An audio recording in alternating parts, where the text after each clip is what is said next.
خالقیت و حاکمیت خدا۔ بشر کو بشر نے نہیں بنایا بلکہ بشر کو اللہ نے بنایا ہے۔ زمین بشر نے نہیں بنائی بلکہ اللہ نے بنائی ہے، اور کائنات بھی انسان نے نہیں بنائی بلکہ اللہ نے بنائی ہے۔ جب کائنات اللہ نے بنائی ہے تو کائنات کا نظام بھی اللہ ہی کا ہوگا۔ یہ نہیں ہو سکتا کہ اللہ کائنات بنا کر کسی اور کے سپرد کر دے کہ کائنات کا خالق و مالک میں ہوں، لیکن کائنات کا حکم اور حکمران تو ہے۔ اللہ کا فرمان ہے کہ اس کائنات کا خالق بھی میں ہوں، مالک بھی میں ہوں، رب بھی میں ہوں، اور حاکم بھی میں ہوں، اور انسانوں کا حاکم بنانے والا بھی میں ہوں۔ بس اللہ نے انسانوں کو بھی بنایا ہے، اور انسانوں کو بنا کر انسان کا نظام بھی بنایا ہے۔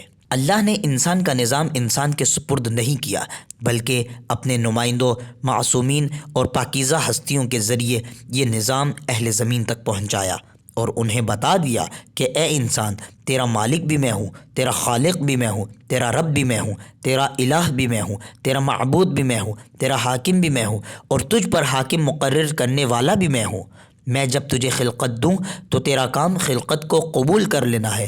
میں جب تجھے ہستی دوں تو تیرا کام ہستی کو قبول کر لینا ہے۔ جب میں تجھے رزق دوں تو تیرا کام وہ رزق قبول کر لینا ہے۔ جب میں تجھے نظام دوں تو تیرا کام وہ نظام قبول کر لینا ہے، اور جب تجھے میں حاکم دوں تو تیرا کام اس حاکم کو قبول کر لینا ہے، اور جب تجھے میں ایک امام دوں تو تیرا کام اس امام کو قبول کر لینا ہے۔ جب اللہ تعالیٰ نے کائنات سے کہا کہ اے کائنات، تیرا مالک، تیرا رب اور تیرا خالق اللہ ہے، اور تیرا نظام اللہ نے بنایا ہے، تو کائنات نے اللہ کی بات سن لی، اور کائنات کی ہر چیز نے بندگی کی اور اللہ کا نظام مان لیا۔ انسان نے بھی ہستی اللہ سے لے لی، وجود اللہ سے لے لیا، خلقت اللہ سے لے لی، اور ہر چیز اللہ سے لے لی، لیکن جب اللہ کے نظام کی باری آئی تو انسان نے اللہ کے نمائندے کو جھٹلا دیا اور اللہ کے مقابلے میں آ کر کھڑا ہو گیا۔ تو اللہ نے فرما دیا کہ اگر تو میری ہر چیز لے کر میرے نظام کو ٹھکرائے گا تو فاسق و فاجر ہو جائے گا، میرے دین اور میری بندگی سے باہر ہو جائے گا، اور جب تو میری بندگی سے باہر ہو جائے گا تو تیری عاقبت کا ٹھکانہ میں نے جہنم بنایا ہے۔ اللہ کا نظام قبول کرنا بندگی کا حصہ ہے، اس کے بغیر انسان بندگی میں نہیں جا سکتا۔ ولایت دینی۔ اللہ کا نظام حکومت، نظام اقتدار اور نظام اختیار ہے، جس میں مملکت کا اختیار، ملت کا اختیار اور آئین کا اختیار شامل ہے۔ تین چیزیں حکومت دین کا رکن ہے: مملکت، ملت یا امت اور آئین۔ ان تین چیزوں سے نظام بنتا ہے، اور نظام کے لیے ان تینوں کا اختیار چاہیے۔ حاکم یا ولی کو اس لیے اختیار چاہیے تاکہ وہ مملکت میں بھی تصرف کر سکے، ملت کی بھی رہنمائی کر سکے، اور اس کے پاس آئین کو نافذ کرنے کا بھی اختیار ہو۔ جس کو یہ تین اختیار دے دیے جائیں اس کو ولی کہتے ہیں۔ ولی یعنی صاحب اختیار۔ البتہ ہمارے ہاں ولی اس کو کہتے ہیں جو لباس کی بھی ضرورت محسوس نہ کرے۔ یہ پاکستانی ولی ہے، نہ کہ اللہ کا ولی۔ اللہ کا ولی اور ہوتا ہے اور پاکستانی ولی اور ہوتا ہے۔ پاکستان میں جو چوغا اتار دے وہ ولی ہے۔ شاعر نے کہا تھا کہ میں بھی اگر دامن نچوڑ دوں تو فرشتے وضو کریں، یعنی یہ اگر شاعر نہ ہوتے تو یہ بھی ولی ہوتے۔ مجذوب کو ولی نہیں کہتے، مجذوب اس کو کہتے ہیں جس کے حواس ٹھکانے نہ ہو۔ مجذوب یعنی جو کہیں جذب ہو گیا ہے، کہیں کھو گیا ہے، گم ہو گیا ہے اور اپنے ہوش اور حواس میں نہیں ہے۔ میں یہ بات تکرار اس لیے کر رہا ہوں کہ سبق یاد ہو جائے۔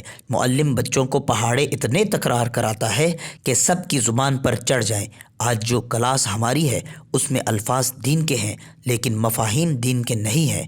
ہم دین کے الفاظ بہت استعمال کرتے ہیں لیکن اسے کسی اور معنی میں استعمال کرتے ہیں۔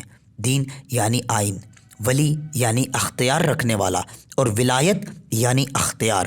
جس کو مملکت کا اختیار، ملت کا اختیار اور آئین کے نفاذ کا اختیار مل جائے تو وہ ولی ہے۔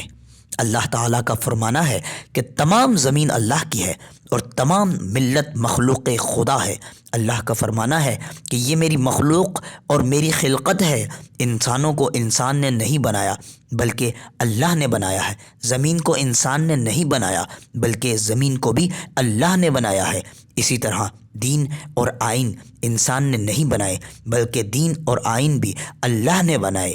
بس اللہ کی زمین پر اور اللہ کی مخلوق پر اللہ کے آئین کا نفاذ کا اختیار ولایت کہلاتا ہے، اور وہ صاحب اختیار اللہ کی جانب سے ولی کہلاتا ہے۔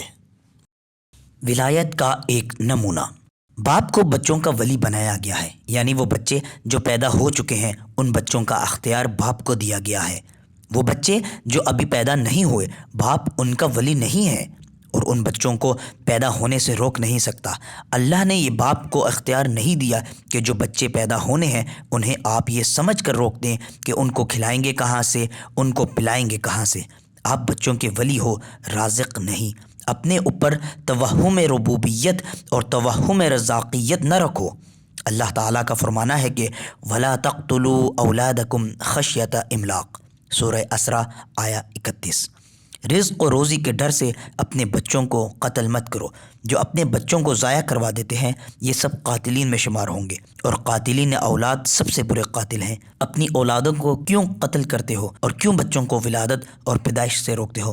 خالق اللہ کی ذات ہے، آپ صرف وسیلہ اور ذریعہ ہیں۔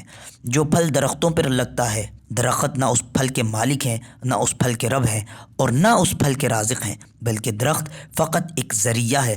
اب اگر کوئی درخت یہ پھل روک لے کہ یہ پھل لگے گا تو لوگ درخت پر چڑھیں گے، درخت کٹ جائے گا، خستہ ہو جائے گا، لوگ درخت کو خراب کریں گے اور درخت کی نیت بگڑ جائے کہ میں پھل ہی نہیں دیتا، تاکہ نہ کوئی ٹہنیاں توڑے، نہ کوئی پتے خراب کرے اور نہ کوئی درخت کو تنگ کرے۔ تو اس قسم کے توہمات درختوں میں نہیں ہیں، کیونکہ اللہ نے انہیں ارادہ اور اختیار نہیں دیا۔ انسان کو ارادہ اور اختیار دیا ہے، لیکن انسان ان ثمرات کو روک لیتا ہے، ثمرات گرا دیتا ہے اور ثمرات خراب کر دیتا ہے۔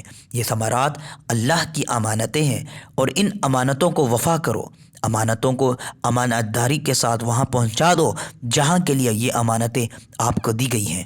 باپ کو بچوں کا اختیار دیا گیا ہے کہ آپ ان کے امور اور معاملات کا اختیار رکھتے ہیں جب تک یہ بچے ہیں۔ بچہ جب بڑا ہو جائے تو کچھ اختیارات اس جوان کو مل جاتے ہیں، لیکن ایک زمانے تک یہ اختیار والد کے پاس ہیں۔